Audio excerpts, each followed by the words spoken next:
మహబాద్ జిల్లాలో ఎప్పుడు లేనంత పోలీసు రాజ్యం వెళ్తుంది. అది మేము గత 10 సంవత్సరాల నుంచి అంటే టీఆర్ఎస్ ప్రభుత్వం నుంచి చెప్తున్నాం, ఇప్పుడు చెప్తున్నాం.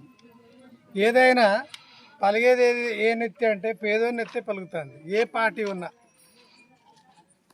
నాకు తెలిసి కొర్లకుంట తండా గురించి తెలుసు. ఏనాడు కూడా ఇలాంటి కేసులకే చిన్న చిన్న వాటిలో ఏమైనా ఉండేమో నాకు తెలుసు, నాకు తెలిసినంత వరకు. అటువంటిది ఈరోజు ఆ అబ్బాయి చనిపోవడం అనేది దురదృష్టకరం. అతను లవ్ ఫెయిల్యూర్ కావచ్చు, ఇంకోటి కావచ్చు, ఏదైనా ఏం కేసులు ఉన్నా కానీ బజార్కి ఇడ్చి పబ్లిక్లో ఆయన వ్యక్తిగత ఆయన ఇమేజ్ను దెబ్బతీసి బజార్లో కొట్టడం అనేది చట్టరీత్యా పెద్ద నేరం. అది ఇప్పటికే మేము ఆల్రెడీ నేను నేషనల్ హ్యూమన్ రైట్స్లో కానీ స్టేట్ హ్యూమన్ రైట్స్లో కానీ నేనే పిటిషన్ వేసిన వాళ్ళ తరఫున.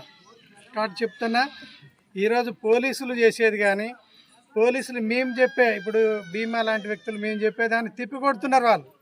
ఏమని ఇదంతా ఉత్తదే, అతను లవ్ చేసిండి. ఆ తొర్రూరు డిఎస్పికి మరి ఆయనకు మతిస్మిత ఉందో లేదో నాకు తెలియదు.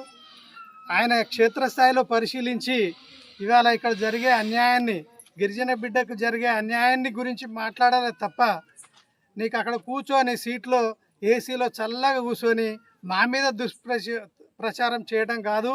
ఈరోజు ఒకటే చెప్తాను, ఒక బిడ్డ ఒక తల్లి కన్న పేగు తెంచుకొని పుట్టిన ఆ బిడ్డ చనిపోయిందంటే ఎంత ఇబ్బంది ఉంటుందో మీకు తెలుసు.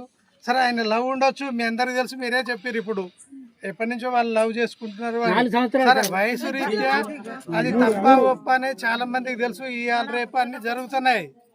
అది 14, 17, 18 సంవత్సరాలు జరిగే ఆ చర్యలు అవి. కానీ దానికి ఏం చేయాలి?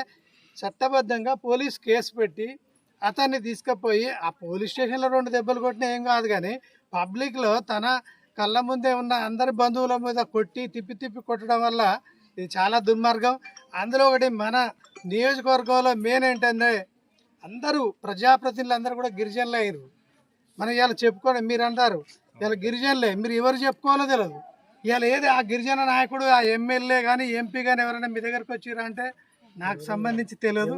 ఆ భీమా నాయకో మేమే వచ్చి మాట్లాడుతున్నాం. ఇప్పటికీ నేను చాలాసార్లు నేను హైదరాబాద్ నుంచి వచ్చిన ఆయన ఇవాళ ఒక బిడ్డకు అన్యాయం జరిగింది కాబట్టి ఈరోజు మేము మీ దగ్గర మాట్లాడుతున్నాం.